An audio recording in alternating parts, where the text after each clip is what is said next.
Jai Gurudev student, class 8th. So today's our topic is lesson 11 history, music art and literature. तो यहाँ पे जो हमने last topic देखा था कि रविन्द्रनाथ टैगोर को उनके लिटरेरी वर्क यानी साहित्य के कार्य के लिए उन्हें नोबेल प्राइज़ दिया गया था 1913 में लिटरेचर का। सो अब बात करते हैं यहाँ पे the contribution of Henry Derozio and Madhusudan Dutt were no less. यहाँ पे हम हेनरी डेरेजियो और मधुसूदन दत्त के भी जो योगदान है उनको भी हम कम नहीं मानते।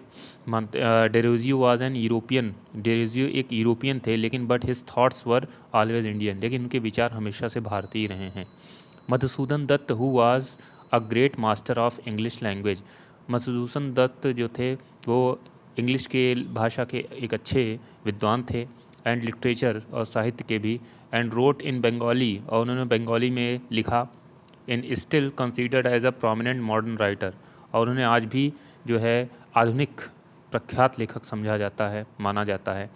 The drama flourished with the help of writers, और जो ड्रामा है इसका विकास हुआ कुछ लेखक थे जैसे Dinabandhu Mitra, the author of the famous play. इन्होंने बहुत ही अपना प्रसिद्ध नाटक लिखा नील दर्पण, जिसका नाम है।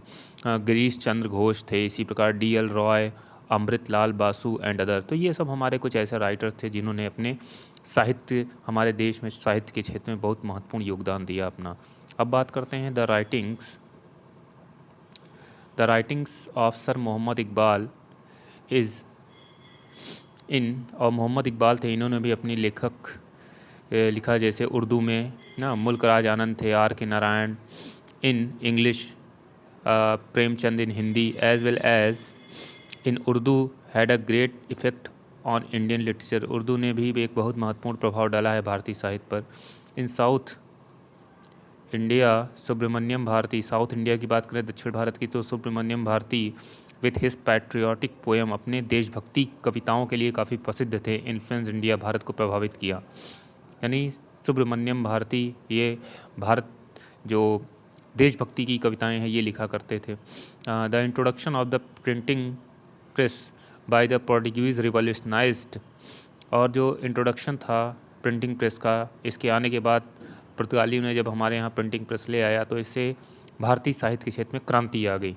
यानी अब तेज़ी से प्रिंटिंग का काम होने लगा और बहुत सारे साहित्य सामने आए। इसी प्रकार न्यूज़पेपर लाइक संवाद कौमुदी, कुछ न्यूज़पेपर भी सामने आने गए जैसे Sambad Kaumudi and Kesari, not only enriched Indian literature. इन्होंने ही भारतीय साहित्य को न ही बल्कि उन्नत बनाया, बल्कि but also played an important role in the national struggle of India. Bharat बल्कि उन्नत ही बनाया हमारे साहित्य को, बल्कि भारत का जो स्वतंत्रता संघर्ष था, राष्ट्रीय आंदोलन था, इसमें भी भाग लिया। तो इस प्रकार बच्चों ये था हमारा लिटरेरी वर्क लेसन 11 का।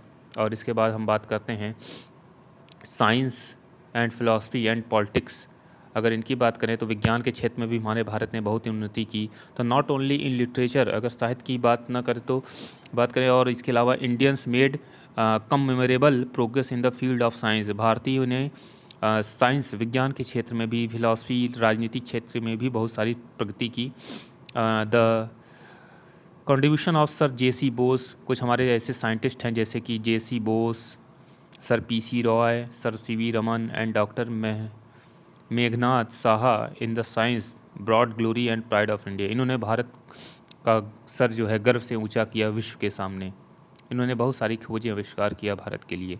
The scientific discoveries were followed by scientific surveys. जो साइंटिफिक डिस्कवरीज थी उसके बाद जो है सर्वे, जैसे कि कुछ हमारे सर्वे कार्य जैसे जूलॉजिकल सर्वे हुआ इंडिया का, the botanical survey of India and the geological survey of India. तो ये सब भी हमारे साइंस के क्षेत्र के अलावा भी ये कुछ ऐसे खोजें थी, आविष्कार थी जिसको कि किया गया, बहुत सारे लोगों ने मिलकर इसको भी किया। तो इस तरह बच्चों आज का जो चैप्टर है वो यहाँ टॉपिक ख़त्म होता है, फिर अगला टॉपिक नेक्स्ट टर्न पे। तब तक के लिए जय गुरुदेव।